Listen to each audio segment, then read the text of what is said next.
त्या म्हशीचे सांगा माहिती. ती म्हैस आहे ती सेकंड टायमर आहे, कासाला रेडी आहे तिच्या. मिल्क कॅपॅसिटी तिची 12 लिटर आहे. आता सध्या माझ्याकडे 11 लिटर चालू आहे. आणि तिची किंमत आपण फक्त ठेवली 1,35,000 रुपये. म्हणजे त्याची किंमत फक्त कशामुळे कमी आहे? तिची हाईट थोडी हे आहे, जशी म्हणावी तशी ठेवण नाही आहे त्या म्हशीची. ब्रीड पण ब्रीड मुर्राच आहे, फक्त तिची कासाची जी ठेवण आहे ती पुढे आहे कास. जशी बाकीच्या म्हशींची कास मागे येते तशी तिची पुढे आहे. तर शेतकऱ्यांना शेवटचं तुम्ही काय सांगाल की येण्यासाठी काय करायला लागेल?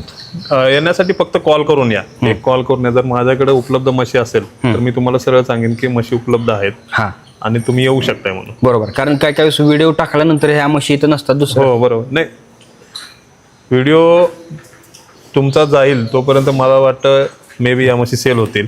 याच्यानंतर पण दुसऱ्या म्हशी येत राहणार माझ्याकडे. म्हणजे अशा क्वालिटीच्या याच्यापेक्षा जर चांगली मिळाली तर चांगली घेऊन येणार आपण. कारण कसं आहे, जेवढा चांगला माल असेल तेवढे पैसे मोजायला लागणार. बरोबर. आणि आपल्याला शेतकऱ्यांना बुडवायचं नाही तर शेतकऱ्यांना वर काढायचं आहे. त्याच्यामुळे आपण काय करतो की 13 लिटर मिल्क कॅपॅसिटीची ही म्हैस आहे आणि ही म्हैस आहे. थोडे पैसे कमी दिलात तर काय दूध तुम्हाला तेवढंच मिळणार आहे तिथे. ओके.